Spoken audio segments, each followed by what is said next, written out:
right, guys, good afternoon. Welcome into the panel discussing stigmas in gaming. I want to thank you guys for showing up. I'm Marcus, the Video Game Votary, and I'm joined by... My name's French, aka the BlakRanger, and we have our special guest with us. Yes, and my name is CJ from CJ's Gaming Channel. So, today we want to discuss the many different stigmas in gaming. Of course, there's multiple, obviously. With CJ being female, us being of the African American race. Not only that, there's always just these weird things that just kind of are associated with people who game or collect, and that's not bound by race or by sex. For example, there's this thought process that people who game are like irresponsible. They think you live in your mom's basement, or you've never been around a female, you're like an introverted nerd and you don't go outside and that's all you do. You sleep on the floor, you don't have a bed, you spend money like it's insane. So, I'm always just kind of like just dumbfounded at the stuff that I hear or see, people commenting on either my channel or other people's channels. But we want to discuss that to kind of like kill some of that narrative, because it could be demoralizing and, affect people. You guys just came out of Ward's panel and he touched on a lot of things that was very significant, especially when he was saying about kind of buying feelings. And not to say that like I'm not a nerd or I'm cool. I mean, I am cool, but like I always thought it'd be cliche, even not even just in the gaming realm, where it's people say music saved my life or gaming saved my life, until I hit certain roadblocks in my life. For instance, I went through the toughest portion of my life going through a divorce. I've been creating since 2018, and I didn't want to do it anymore. I didn't want to collect. I didn't care because life was happening in real time. But what helped me come out of that place, I'm not fully over that. Obviously, the mental and emotional effects still linger. But what helped kind of bring me out of that was gaming and collecting in general. And be more specific was like when the Switch OLED came out.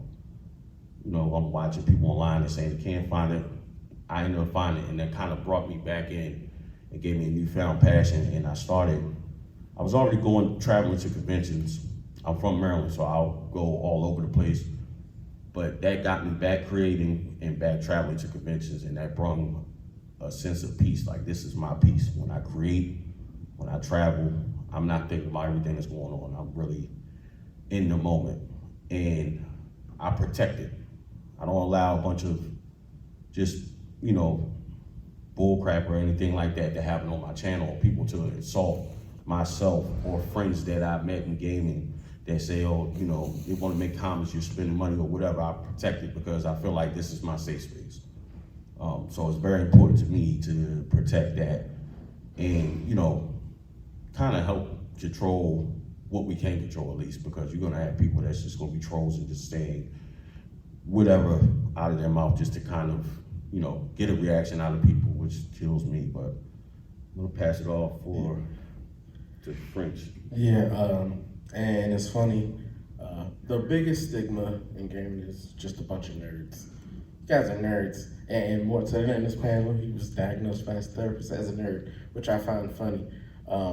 Me, myself, I go by, my channel, I go by the Blurred Life, Black Nerd, but it's for Black nerds, white nerds, Asian, Korean, I don't care, Afghan, whoever's a nerd, and many people think that the term nerd is hurtful at some point. Growing up, us watching Family Matters coming up, you had Steve Urkel, who was the epitome of nerdness. High pants, big glasses. The one good thing about nerds was they're really smart. And you can call me a nerd all you want. I am quite smart. I did quite well in school, but I love video games. I love the community of video games, so being a nerd isn't an insult. And it kind of changed over the years, growing up nerd in school and everything just meant you were the weird kid who was smart and walked around and watched anime or, played Dungeons and Dragons and World of Warcraft. But now, the culture now is, it's kind of cool to be a nerd now. Everybody wants to do it.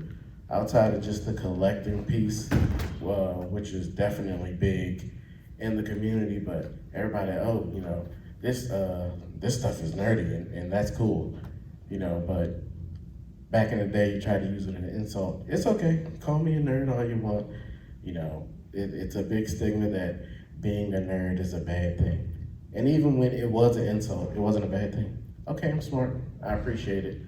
But, so everybody has something that they're passionate about. Just because we're passionate about gaming or creating content around gaming doesn't mean that we don't do anything else. So all you do is games. I mean, Marcus and myself, he has a large video game collection, so It's not that much. it's that much, but we almost have the same amount of value in tennis shoes, hats, clothing. Like, it's not like I can do the same thing you cool people do and be a nerdy gamer all you want. So, like, people just think that just because you're into games and you're a nerd, you're not as cool as they are. Cool is as cool does. And that, or whatever Forrest comes say, it's like, nah, but it's all in what you make it. And so those stigmas that float around it are kind of crazy, especially when it comes to, we see it a lot now doing a podcast with a co-host who's a female, that there's a lot of stuff around female gamers or, females who just enjoy these type of things, anime, comics. And I'm pretty sure CJ has seen some things, and I can't speak on it directly because I'm not a female, but I'm sure you can, CJ. I know you've seen a lot. Yeah, so I actually started collecting in 2021, shortly after the pandemic, and I think a lot of people got that nostalgia bug after the pandemic. And truthfully, I struggled with wanting to share it online at first because I didn't want to be judged. And I was a little bit afraid of showing off my nerdy side, if you will. I've always suppressed that growing up because it wasn't seen as cool. And it wasn't sports, it wasn't athletics. Even though I did those things as well growing up, I never really showed the side that I like the Pokemon, I like the gaming, the video games and all that stuff. But now that I'm older and you realize that it's your life to do what it is, like with what makes you happy. Yeah. And if that gives you joy, then all the power to you. And I just say, show that off, because I feel like nowadays the nerds, the gaming culture, the collecting culture, we have a voice because there's platforms. There's YouTube, there's Instagram, there's Facebook. And I feel like these people in this community are rock stars. I don't know if anybody else feels like that, but you can create your own personalities and put a twist on it, and you can inspire other people to want to start their channels. And it doesn't matter how many subscribers you have, doesn't matter if people talk to you or not, you can feel safe in the own space you create. And I love meeting new people like you guys. I just met you during this Retro World Expo, and it's been the best thing ever because it's helped me come out of my shell even more. Right. And even being able to come up here and be a guest on your panel is amazing. So thank you guys for giving me the opportunity. For sure. And she hit the nail right on the head with a lot of things. Like, I always think to myself, like, my channel's not huge. I'm approaching 3,000 subs, but I hit an upswing recently. And I recently got a video sponsored by Nintendo. I would have never thought in a million years that would happen. Or like just even me becoming good friends with the Pixel Game Squad and with more, people that I could talk to on the regular, like she said, those are rock stars to me. So it's like I'm honestly living out my dreams, and I always try to push, like, especially the narrative where, you get kids that may be deep into gaming, like us growing up in the Black community. It's not always, but like where we grew up, what was looked down on was kind of what we played was a lot of sports titles, to be honest with you. Sports fighting titles, we didn't really go outside of that. But I learned to, different styles of games, JRPGs and stuff like that, and trying those different games. And I hardly even play sports titles as much anymore. I'm more into all of the different things, but I always feel like it's important. Even, you know, I have children. He has children as well. I'm not sure if CJ has children. I don't have children. I have 2 cats. Yeah. Also another narrative too. You know, cat gamers. Yeah, I'm that's double whammy. You know? yeah. But I always feel like it's important to tell my kids, whatever it is that you're passionate about, you know, you don't have to listen to what the world says is cool. You know, it's important to find something to be passionate about and to kind of be your safe space. And, you know, going into, especially when you have something in common with other people, like, you know, I met French through gaming and having a channel and stuff like that. And different people that I meet, we have something in common, especially when it's, you know, you hold it dear to your heart. So it's almost like you create these new sets of friends, but you have a lot more in common than what you probably do with your normal common friends that, you know, they kind of become your inner circle, so to speak. Because most people around me, they don't game or anything like that. I mean, they think it's cool that I do it, but then you got other people that's like, oh, that's strange, you're spending money on this. But I always say, everybody has their thing that they spend their money on, you know? So people will say, oh, you spend that on this video game, whatever, $300-400 or whatever case may be. But I know people who buy Legos or buy RC cars and literally spend thousands, and I'm like, same thing. You know, it's literally the same thing. That's what you choose to do versus, you know, what we choose to do. And I just think that, you know, I'm grateful, you know, to be in this space and kind of be able to travel, meet new people, and, you know, I wouldn't say just considering my friends, they actually are my real friends. They are people that I speak to more than people directly around me at work in the workspace and stuff like that. So yeah, I hold that dear. Absolutely, and you know, just speaking on what both of them said, especially going back to what CJ said, people would never know it, you know, some would. There's a stigma that these people are, like you said, introverts or uncool. I'm one of the shyest guys that you'll probably ever meet.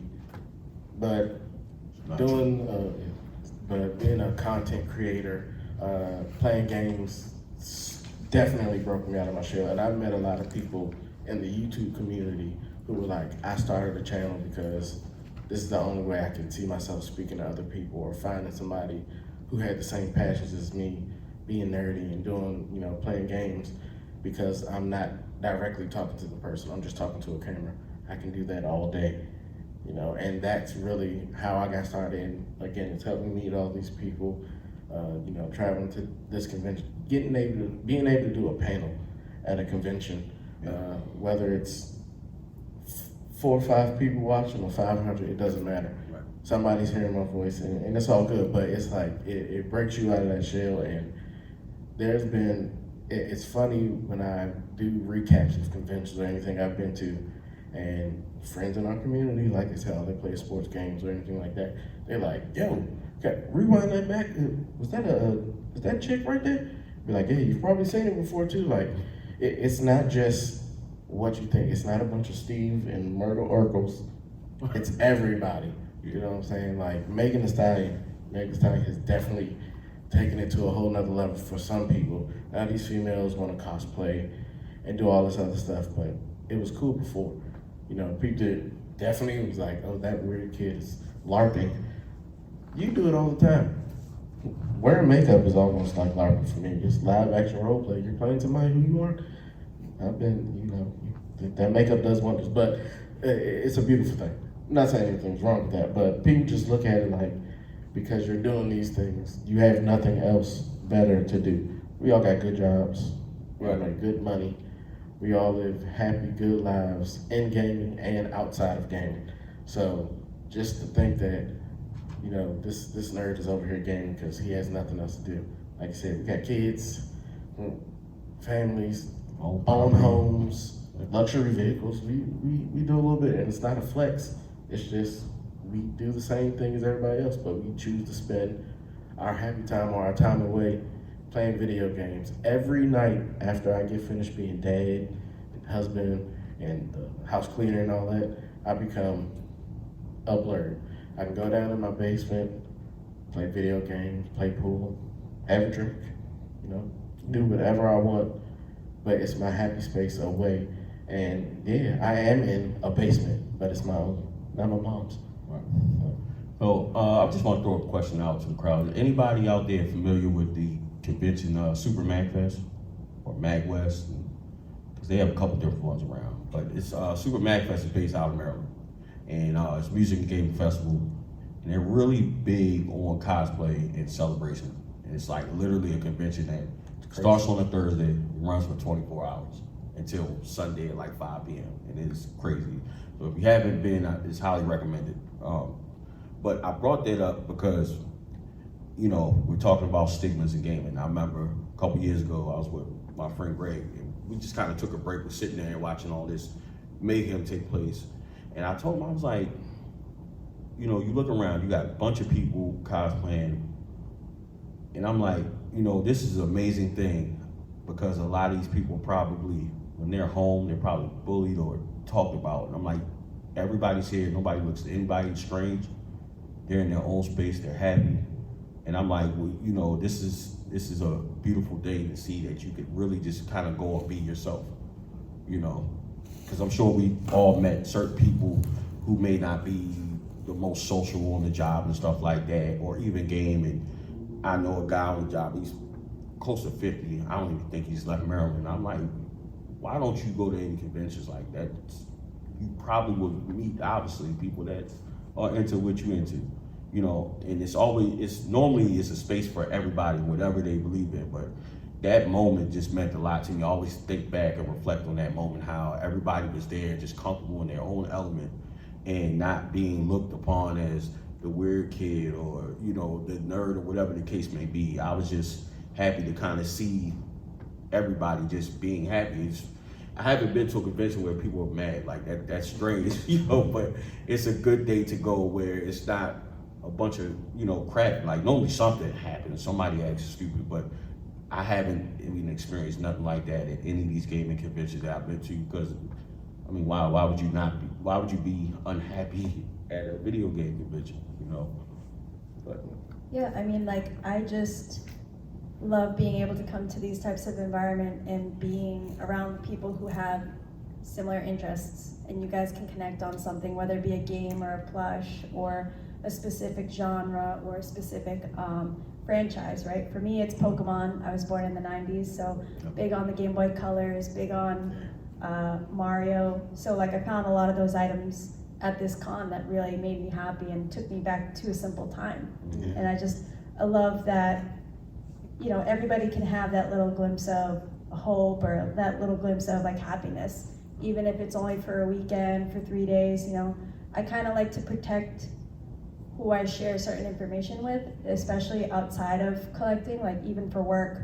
I took off on Sunday, so I'm usually off on Fridays and Saturdays, and I was like, yeah, I'm just gonna be out of town. For me, I like to protect certain things how I feel passionate about, because I don't wanna feel judged by how they're gonna receive the information that it brings me happiness. But for them, they'll be like, oh, so you're taking off work to go to this like little event? Yeah. It's like, no, it's actually a pretty big event, and right. it's pretty awesome. Absolutely, and you know, speaking of MagFest or just going to expos, conventions, those, you know, people who cosplay or do anything, I've been walking around with this Burger King hat on all day, and people have just been finding it funny. Not just here, at the Burger King, in the parking garage, on the street. I don't care. I'm a fiery king right now, so I'm having a good time. But people who do those cosplays at MagFest and it's really a Burger King, though. That's what makes it really funny. yeah, but who do those type of things, you know, you see them, they don't change their clothes to go out to eat when they go to these conventions. They just go out and eat. And I've seen so many people just watching the interactions of employees at the restaurant or anything, them just interacting with that person to where now them and their coworker can talk about it. Like, oh, I didn't know you like this. I didn't know you like that. But you were scared to talk about it, Right. because you think that you're gonna be looked down on or judged because you like what you like. The amount of connections I've also made by wearing either a Nintendo shirt or a gaming shirt, and people start having those open conversations, has actually gotten me better deals than it would be if I wasn't wearing those shirts. Yeah. So that's also Definitely a conversation starter for sure. Like, Mm-hmm. he was talking about cosplay. I was like, all right, maybe that's going a little far. I was a little nervous to do it, but I did it for the first time. Me and my buddy did it. We dressed up as Super Mario, and that was the best time I ever had.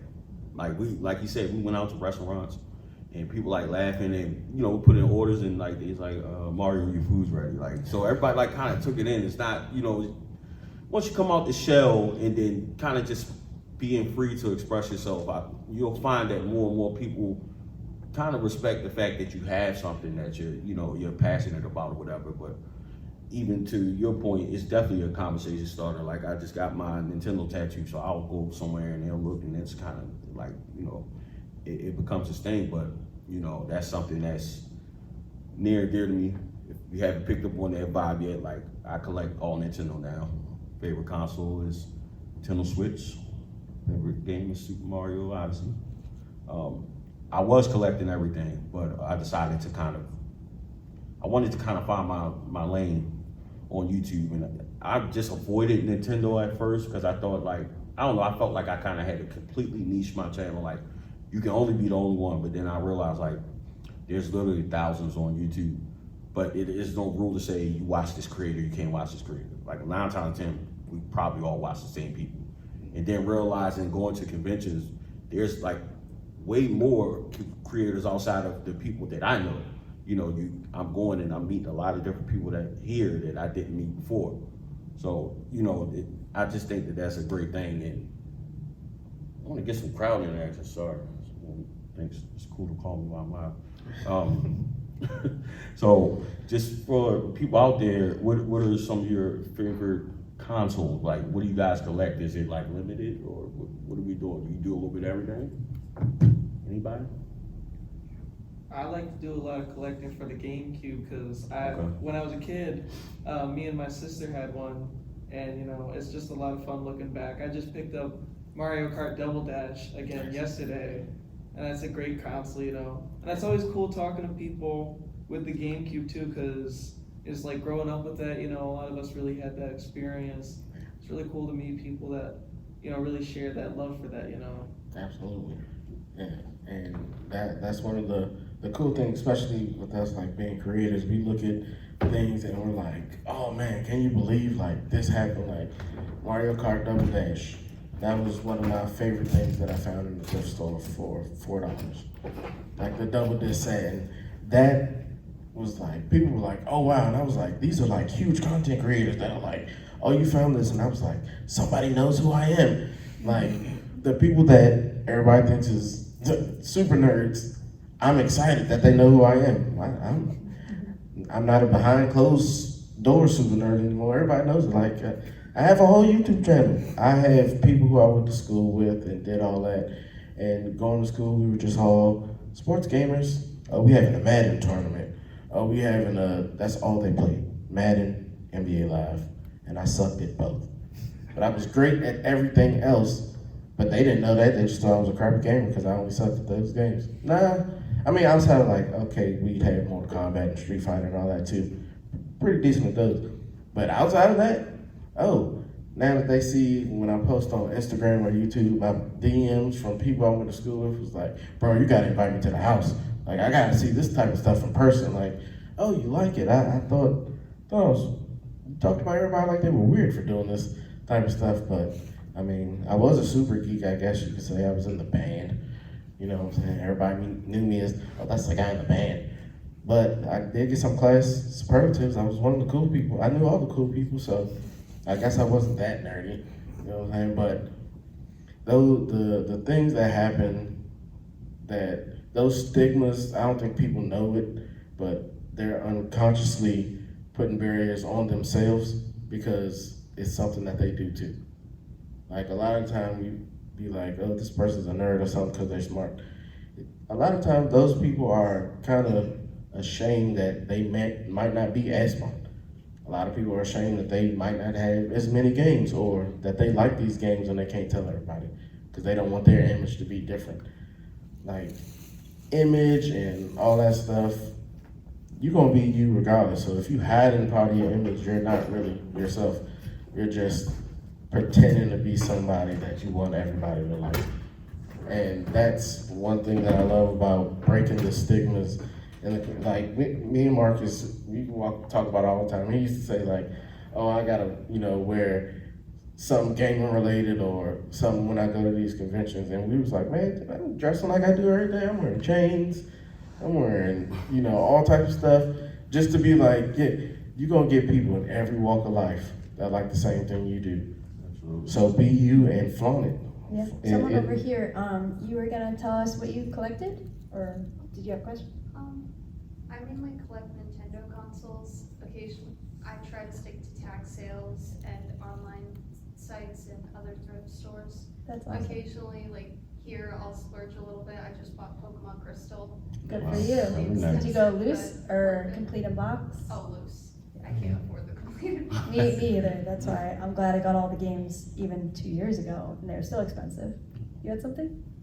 Yeah, what's interesting is when she was in elementary school, she was like, "Oh, it's really weird, 'cause I'm a girl and I play video games." And I said to her, "Your situation is totally different than mine, because I remember when Pong first came out, and then, you had like arcades, and cool people went to arcades. Like it was a social thing. Like when we were in high school, it's like, Friday, Saturday nights, you're at the arcade, all your friends are there, you're playing games. Like it was a big social cool thing to do. So that's why it's interesting when you talk about the nerd and other people use the geek, and it's like, and I said to her even coming here today, I said, I think what kind of flip-flopped was video games was a social event in an arcade. And then it became, hey, wait a minute, I could play at home, but now you're by yourself. It's social. And I said to her, one of the things that I really like is with the online games, Absolutely. people can incorporate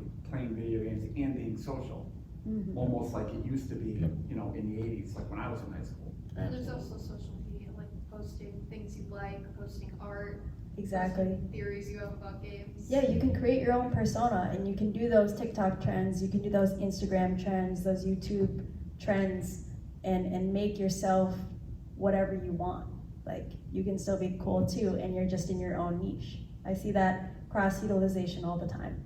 And I used to tell her, I'm like, to me, if you're a kid and you don't play video games, that's kind of weird. Well, Like, let's it's see, the opposite. nobody at my school, it was so weird, nobody at my school played video games, and then there was just this small group of boys who played like Call of Duty in 4th grade, and I'm like, what are you doing? You're in 4th grade. and it's funny, speaking like us growing up, especially during the Nintendo 64 era, the greatest couch co-op console of all time. You got the 4 ports already there. It's not even close. We used to still go outside and do it. I don't even see kids outside that often. I see a few in my neighborhood outside, but most of the time they're inside on their phones or, playing the cool games, Call of Duty, Madden, Live, all that stuff. But I used to get on my bike and I'd be like, well, we didn't have cell phones, but I know where everybody is, because wherever all the bikes are lined up in the front yard, I got my Nintendo 64 controller in my bag. I'm going in that house and we all getting it in.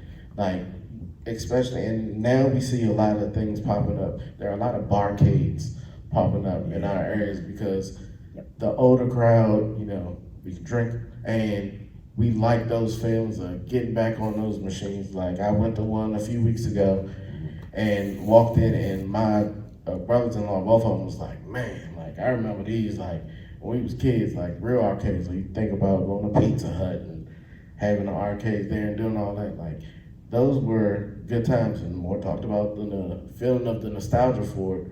Well, yeah, sometimes you do need that nostalgia to just give you a second to be like, woosah. I'm not thinking about nothing but what's in front of me. I'm living in the moment while also remembering the past. It's a beautiful thing, and that's one of the great things about gaming, especially retro gaming. I'm more of a retro gamer myself. People always laugh. I'll be like, what's a PS5? I don't even know which Xbox is the right one right now. There are series, a bunch of series, but I don't know which one it That's is. the correct answer. None. I know it's on the Fire Stick. That's very true. So just a question out there. I know you said you collect Nintendo, which we just became like best friends. because of that? She collects everything. Everything, okay, that's Well, I good. have a Genesis, that's it. Do you Nothing wrong have with that. any thoughts of doing a complete set? Anybody out there have a complete set of going for one? Nobody? Instead of what? Of any of the different consoles, like Game Boy or Switch, anything? I'm trying to do turbo graphics, but it's a Nice. terrible idea right now. No, that's awesome though, too, at the same time. Yeah, I'm a Nintendo guy, but I can respect it. But I'm currently working on my third set, so hopefully y'all subscribe to the channel. Y'all can check out the stuff. So I have a complete North American retail Wii U set, and I finished, I think in January, complete North American Wii set. That's always a conversation starter, because they're like, that's a lot of games, and why would you do that? So, and my answer, when everybody goes right, because GameCube is popular right now, N64 has always kind of remained popular, but you know, they kind of picked up. 3DS shot through the roof. So everybody was going one direction. I'm like, you know, I want to do this. I got the Wii U before it took off. Yeah. And I did that really, really fast. But now I'm looking, I'm like, yeah, I'm glad I did it now, because some of the games like 2-3 times the price of what they pay now, which is crazy. So the set I'm starting now is Nintendo DS, which is also a crazy big set, but whatever, I got time. You know, and I'm not rushing. I actually, at this convention, was the most expensive game I've ever bought, was on the DS, which was Solar Tarobo. Yeah. So, and you know, in going for complete sets now, it's like my third time around. You know, I'm doing research to find out, and when I decided, I kind of prematurely announced it on somebody else's channel, but I started doing research and I realized how expensive some of the games were, and I'm like, that might have been a bad idea. I realized like the DS got some expensive games. Like I was just like, all right, well, I'm gonna go around in these conventions. I don't know if anybody out there watched JRPG Life, but I was with Dan at Southeast Game Exchange, and he was like, yeah, you should just buy the expensive ones and use your local stores to get some of the, you know, more common ones. I'm like, yeah, that makes sense. So I came here to kind of buy games $100 and up, and obviously that one was yeah, they had it at 400. I got a deal on it. But the good thing about it is, all the money I took to these past 3-4 conventions, all was trade. I started liquidating everything in my game room that wasn't Nintendo. So I didn't technically like come out of pocket for it, but still, you know, that's, if I tell anybody outside of people in this room, yeah, I just spent $360 on a game, they're like, you're out of your mind. Yeah, You know. I just spent $450 on an old TV. Not just I mean, any old. Not just She learned. not Yeah. just any old TV, but She I learned bought a about this Sony yesterday. PVM, I literally learned about it like professional video monitor, in like, an hour of yeah. me like seeing this thing. Yeah. And I was just like, I have no idea what I'm buying, but let me but that's get kind of, educated real quick. yeah, so if you don't know, I'm showing, looking like she's not really familiar, but that's kind of like the best way to play retro. Like you just get the most crisp picture. That's still on my bucket list. I passed on one up at My Life of Gaming, and I should have bought it, and I'm like kicking myself that That's I why I didn't did do it it. now, because I'm like, I know I'm gonna regret this, but I did trades for See it. that? I traded 4 handhelds for it, and I'm like, I'm okay with this because I didn't really have to come out of pocket. But the friends you make, they watch you miss out on the opportunity, and they buy it. Look what I got. Yeah. She literally recorded for I her literally channel, recorded it walking for up my to me, channel. my reaction. I was like, We searched the floor for a few minutes to be like, where's he at? I see have them to show walking and smiling with the camera on. And I'm like, I'm dragging this TV in my hand. It was a great feeling. I thought you bought it for me for a second. It's really nice. One day when I get a little bit. But question for anybody: have you heard? I mean, you heard what you said about like some stigmas in gaming, pretty much like nobody gamed in school. But have you heard any stigmas surrounding like your collecting or your gaming that people kind of put on you, and it's like, Yeah, why what's would some things you that? think you guys have heard, kind of, you know, piggybacking on her comment? Has anybody like heard something weird just around, you know, around the friends or work or whatever? I'm curious to know what's thrown around. Order. Order. Yeah. Yeah, I've heard that too. My wife said that about me. Meanwhile, I have a garage full of decor for all seasons and parties that she's never put on. I didn't know. I thought you said it was just the first part of that word. Your mom was called. Little dad But joke. yeah, little danger. But yeah, I mean, it can be looked at like hoarding, but at the same time, everybody hoarding. Yes, they say it's a disease, but collecting and hoarding Two different things. is two different things. It's like When- that. It's like that trend. I'm a collector collecting collectibles. Yeah. Yeah. Like Just keep it when organized. there's a feeling of I can't get rid of this, that's hoarding. That's a little scary. I've watched a lot of the hoarding shows. I even watched like these specials on like people who own castles that are hoarders.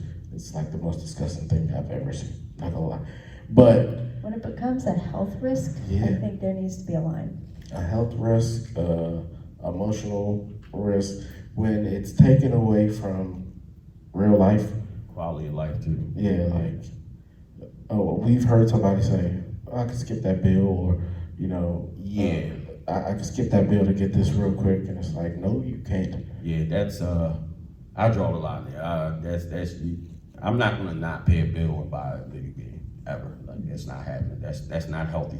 That's when it becomes, you know, borderline addictive. You know, when you start doing stuff like that, we take away from quality of life. Like, you know, I think it's important and responsibility of content creators to push that narrative out there too, because you have people that would just like, no, I'm not even gonna worry about eating. I'm gonna buy this game, and it's like, you know, That ain't play. and I got a belly. Y'all might can't see 'cause I'm sitting down like these, so You can probably see mine while I'm sitting down, and I'm the shortest one. he's the burger here. Yeah, and you know, actually, there's actually some, I won't say good, but not so bad stigmas in gaming. Especially when you look at some of the big content creators or people who have specific games. You're like, oh, that person's rich. You can call me rich all you want. I'm definitely not. Well, nobody said it about me because my collection's pretty crappy. But I know there are people who I've interacted with, and I'm like, man, you're collecting for that? You're collecting for TurboGrafx-16? This man's got money. That's a good stigma that comes out sometimes. Or, you know, this person's smart because they collecting this before it happens to anybody else, and that's good. But there are also some other stigmas that people in the community put on people in the community too. And that's where it's even worse when the community is criticizing the community. Yeah. Like, we know people on the outside be like, oh, again, you're a nerd. I am. Blurred life, baby, I'm okay with it. But people in the community be like, oh, you can't get that game because you ain't got no money. Well, no, I can't get that game because I'm responsible. Like, I'm okay with missing out on it right now to get it another time. Responsibility is a big thing, and some people lack it. And yeah, that's pretty crappy. I mean, I know we've had interactions with people who do some stuff like that, and it's pretty bad, but. Oh, do tell. No, I don't think that. No, we're not gonna be messy. But yeah, I just think I think it's very important to put a limit on whatever you do, being responsible, not going over your budget and stuff like that. Like obviously after I bought that game today, I'm like, yeah, I did buy a game at $20. But you know, regardless, I had a limit, and a smart thing that I started doing when I go to conventions, whatever my budget is, I bring it in cash. Cause it's like, when it's gone, it's gone. You got a card, you know, swipe and keep swiping, you know. So it's, leave the cards home, just take cash.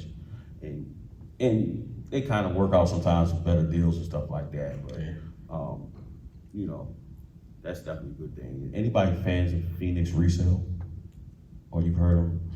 And Caleb's a great guy, right? He gets so much heat for being a reseller. And it's mind-boggling because he literally, in his name, he's a reseller, right? So again, like he was saying, putting stigmas within the community. So many people, oh, he's a scumbag. He literally, it's a business, which I can admire. Like we talk about all the time in Maryland, like our thrift stores suck. Like we can't find it. Every now and then I find some stuff like Marketplace or something like that. But I wish I kind of was able to do something like that and actually, you know, side business, actually resell. And you know, it's crazy to think that reselling becomes a bad thing, but at the same time, they kind of keep this community going.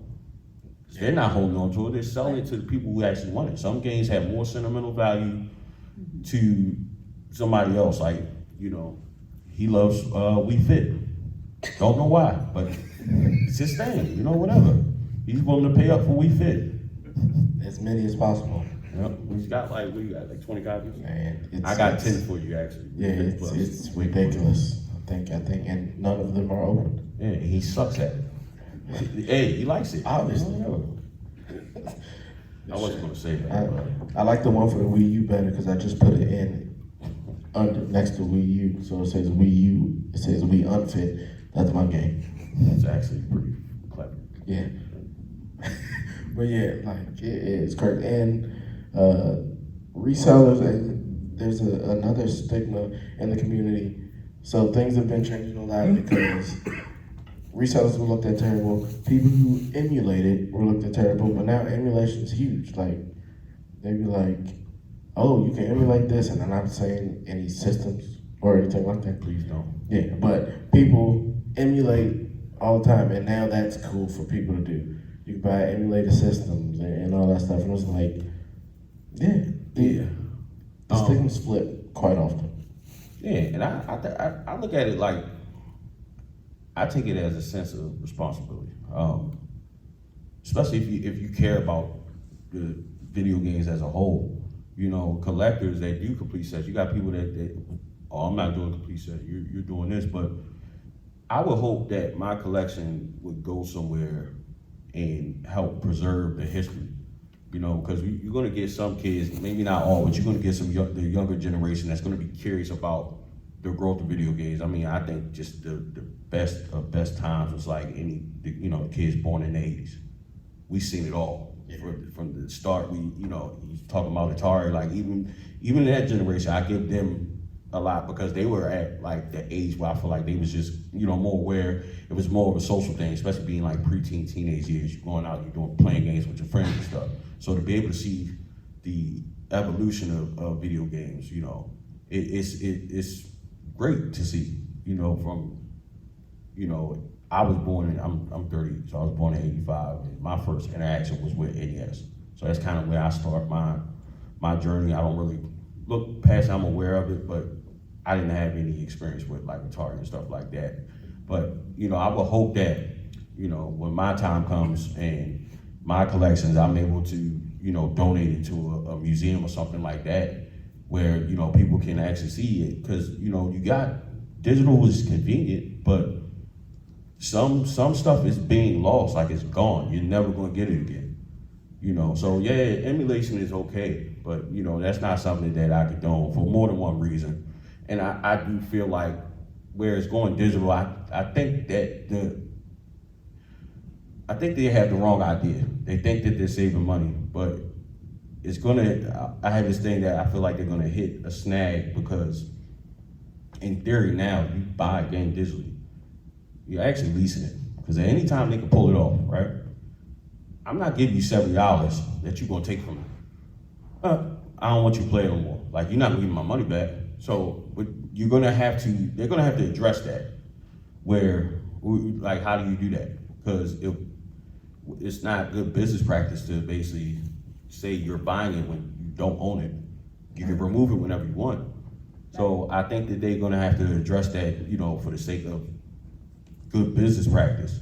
And I see it coming back around because the money they think they're saving, people probably gonna get fed up. Like, I'm not gonna pay you $70 premium price for a game that I don't own, that you can just take down whenever you feel like it. Yeah. So if they think they're saving money by not putting their game on the disc or whatever the case may be, if there's fight back, which I hope that there is, I feel like that's gonna kind of bring it back around. And I respect Nintendo for sticking to their guns with that. I think they do, that could be interpreted multiple different ways, but I think that they have the consumer at heart when they do certain things and not just, a business thing. Yeah. Where it's just all about money. I did have some giveaways. They're not great. They're not Nintendo. They should be me being a Nintendo lover. Yeah, what are you doing, guy? Well, I'm getting rid of them. That's why. Understood. Yeah, why not give them away? I mean, looks like everybody can get some. Pretty much, great. This great grand crowd, cue the crowd music, because I'm live. There's 500 people in here. But This mic probably stinks. so I'm curious to know, everybody's obviously here. What did you guys get? We heard what you got. PS1, PS2 games, PS1. PS2, PS1, okay. PS2 games, some PAL PS2 games that weren't released here. Okay. Okay. Did you pick up any turbo graphics while you were here? Or you just been looking? Master System. Oh, Master System. Master System slept on, man. Very much so. Even just being a Nintendo guy, it slept on. Got Armor Core. Nobody really too familiar with this series, but for an answer that my friend up there helped me find. So That's how you know he's a Pick up casual that. gamer. He said not too many people know about Armored Core. And he does have. It's okay. He did get that awesome. He's not like a big 64. collector, he does play, but yeah. Armored Core, yeah, you know, PS5 was gonna go up in price. Absolutely. And even like stuff like that, you know, that's something that I looked at as an investment too. I didn't buy it, but I thought about it like, cause I know like those games just hold weight. Some games, it doesn't matter what version or how good it is. Armored Core, I'm pretty sure it's probably nothing less than $60, $70 for none of them. You know, so some certain things is kind of an investment if you want to look at it that way. Some things, if I'm able to, especially with Nintendo, their first party titles normally hold weight. I wouldn't say I'm a reseller, but I will use it, you know, for trade bait or help give me some cash to buy whatever I want, if I'm able to.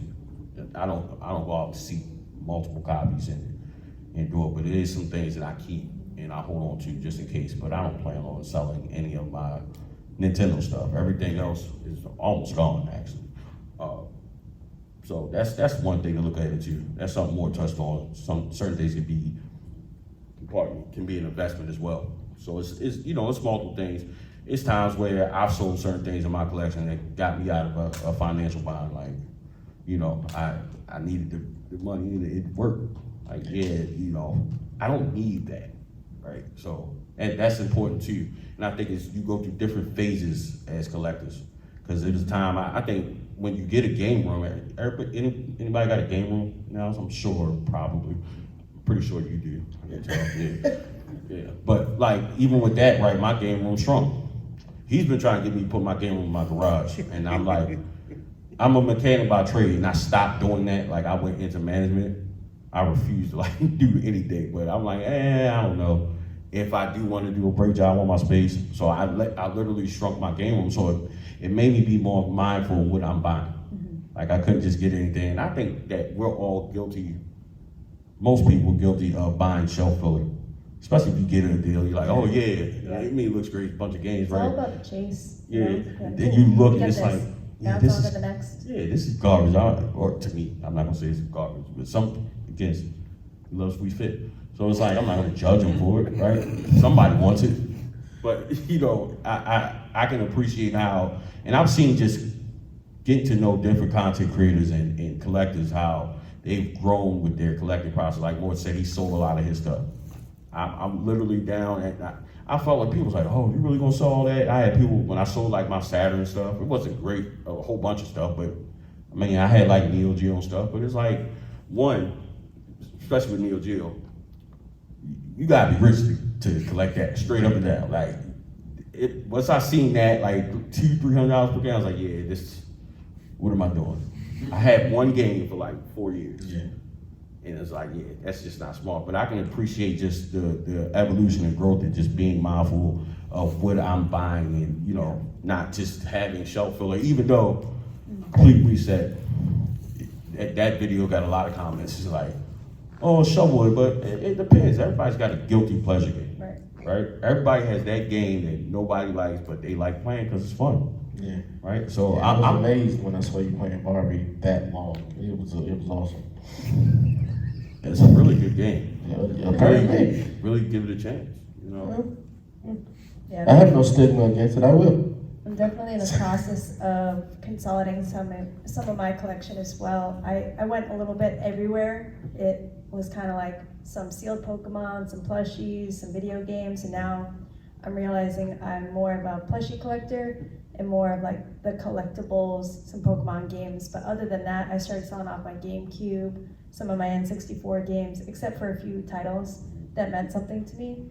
But at one point I had 4 GameCube consoles, and I'm like, just trying to get different color variants, and now I'm like, do I really need all those? No, so I'm starting to kind of liquidate that stuff for the things that I really want. Yeah, and I think initially when you make those decisions too, like, you really think like, because I think I had that. I was like, I don't know, I may want to play this, and I had like, dude, this literally sat back here for 4 or 5 years. You had no intention on touching it. Yeah. But that's how I know I made a right decision, because I didn't like regret it afterwards. Like, it was gone. All the people like, they were like, oh, that's crazy. I can't believe you sold all that. It's like, this is what I like. Like, I'm into Nintendo, and even if it's quote unquote shovelware, like, it's cool to me. But it wasn't cool, well, it's definitely not cool now that I spent $300 on Veggie World for the Wii, and now I got to turn around and do it again on the DS. That's not cool. That is not cool at all. For the same game, and then I'm looking and I'm seeing the same games again. It's like, you know, but I love the wall of Wii. That's what I call it. I got all my Wii and Wii U titles on one wall. I love going down there and just looking at it and see how much of a maniac I am for doing it. But I mean, I had a lot of fun, and I took a break in between. I'm like, all right, but it got really weird too, because I'm like, I'm going to conventions, and I remember him asking me, I think we had too many games with Manifest. He's like, so what you gonna buy? I'm like, I don't know. Like, you know what I'm saying? Like, because outside of that, I had what I wanted, but it got really strange. So it was like, yeah, I need to do another set, like, because it gave me, I appreciate the fact that it gave me a focus. Like, all right, you know, this is all I'm looking for. So it's a great feeling to, well, somewhat, be back doing a complete set. But no, I do appreciate that, and you know, just the knowledge and be able to go through and do that again. Hopefully, you know, do my part to help preserve some of this video game history, honestly. Like, I think it's important to, not just us, and, you know, whatever it does for you, you know, I think that for the most part, like I've seen in this community, you know, you got your toxic stuff, but for the most part, you got a lot of people that are passionate about it, because it does take you to a place. For me, like what we're saying, that's a simple time for me. I didn't have to worry about nothing. So it's like, you know, even that, it just kind of gives you, you know, just takes you to that, you know, whatever place it does for you, or, you know, a place for you to Safe escape. space. Absolutely, Yeah. absolutely. Yeah. But we are approaching our time. Any Thanks. questions? Anybody got any other questions or thoughts, comments, or whatever? Do you have all the Wii accessories too with your collection? So I wasn't like focused on it, but over time, like especially now that I finished, if I saw like Wii big box stuff, I would pick them up with weird accessories. Like I got the Logic keyboard because I saw that, so I would pick them up for the right price while I was collecting. But now I'm done. Like I look at it, I still kind of would, if it was a little cheap, I'd get it. But I do tend to get that just to kind of build around that and complement it. Like she said, I had every color of the Wii consoles at first, but I wanted to finish the set and I didn't want to come out of pocket, so I sold a lot of that. And now I'm like, yeah, I wish I had that. Like, just because it'll kind of complement the set, you know, just kind of having those different consoles or whatever. So yeah, I do tend to get those when I see them. Yeah. I think it was a big box down there that I may get. I run into that problem a lot. I go to conventions and finding ways to get it back. That's always a problem. But real quick, I have a question for everybody. What is your favorite thing, or your what's the word I'm looking for? Your prized possession in collection? I'm curious. Your grail. Yeah, your Yeah, holy your grails. holy grail. Well, let's start up here. Oh. CJ, what's yours? Oh gosh, I know what I want to hunt. I don't have it currently in the collection. So it's the Game Boy Color, the Pikachu variant. It's the gold and silver one. And I want the box specifically. I have it loose, but I had this Game Boy Color growing up as a kid. And I say this a lot on some of my YouTube videos, but the reason why I want it is because my mom gifted this to me for Christmas. And I was a young kid. She was a single mom, so we didn't have a lot of money growing up, and she passed away 2 years ago, but that kind of got me wanting to collect again. So after the pandemic hit, I kind of was like searching for this specific Game Boy Color, Right. and then it became into a YouTube channel and an Instagram page Yeah. and all that fun stuff. So Love that. I'm still hunting for that specific box, but then it helped me meet all you guys. I love that. It's a great story. What about you, Burger King? For me, it's kind of, well, not even time. My prized possession or grail is actually, I mean, it's not even that big. The Legend of Zelda Ocarina of Time on the Nintendo 64.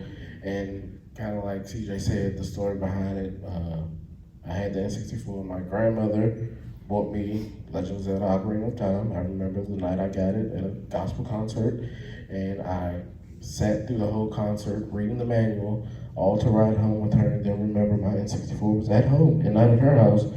And I just stayed up all night thinking about, I'm ready to go home. I never wanted to leave my grandmother's house, but I did to play this game. But that was like the last game my grandmother ever bought me, so that was always my prized possession in my game collection. And the first game I think I beat, like, completely. That's impressive. That game's hard. So mine's, I got a couple, but probably number one, I guess I look at it as something I have that not a lot of people have. I got a Nintendo Switch kiosk, so that's kind of like number one for me. But other than that, when I went to SoCal Gaming Expo, I was leaning, before I decided to do DS, I was kind of in the air which console I wanted to do a set. And I was thinking about Game Boy. But I think aesthetically, it just doesn't fit. Like, I like to have, looking at the spine of my games, like cartridges is kind of, you know, if I could find a cool way to display it, then yeah. But I would love to get it regardless. But Game Boy was the first system that was mine, like me personally. So I remember having that one in that clear case that came with the earbuds and all that. And I'm like, I want that CIB. So, you know, I was looking for the right price. So seen a few, pretty clean. I made a deal with a guy at SoCal, and that one even came with the original receipt. Not that it mattered, but you know, I got it and I brought it home, and I'm sitting there and I'm like, let's look at this receipt. And I talk about it on the video. It was originally bought, now mind you, I bought this in California. It was originally bought 2 minutes from where I live at. In Maryland. Couldn't make it up. So stuff like that happens. It's like, yeah, you're supposed to be doing, because it's strange how things like that happen. Like, you really can't make that up, you know. So something that I can appreciate that's near and dear to my heart, you know. So I appreciate those. But real quick, I want to know people's grails. There are probably three, but I can probably only do one. The grail in my collection right now, I grew up, my first system was the Nintendo 3DS. Nice. And for some reason, I'm a big Pokemon fan now, but I couldn't really get into Pokemon. Mm-hmm. But I was really into Yokai Watch. And when Yokai Watch 3 for the 3DS released, I had it in my hand and my mom was like, you know what, why don't we get it like in a couple days or something? And I'm like, okay, sure, because I figured like maybe she had a gift card at like a different store or something. And I'm guessing you guys know how much Yokai Watch 3 goes for right now. So I asked for it like every year for Christmas, and it was insane like how badly I wanted it. And last year, like Christmas of 2023, it wasn't really a difficult year, but it was kind of like really stressful for me. And so my birthday's like 4 days away from Christmas, so I didn't really like get a lot for my birthday. I'm like, nah, that's fine. And then it was the 10-year anniversary of me getting my first console, so I was like, oh, it would just be so cool to get Yokai Watch 3. I was looking on eBay, I was looking around, I was desperately looking for somebody who had it because I really wanted to get it. And the last gift under the Christmas tree, I open it up and it's a copy of Yokai Watch 3, complete in the box, and I was just so happy. That's awesome. That's a So great story. sentimental wise, that's definitely the most. Love that. That's awesome. That's our time, right? I apologize, we're time for the next panel, but you're welcome to You take good. over the lounge at the end of the hall if you would like to continue. Okay, all right, cool. Thank you Again, guys for thank you guys for coming. stopping in. Appreciate it. Really appreciate the stories.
Thank you for watching. Follow me on all social media platforms at VideoGameVotary.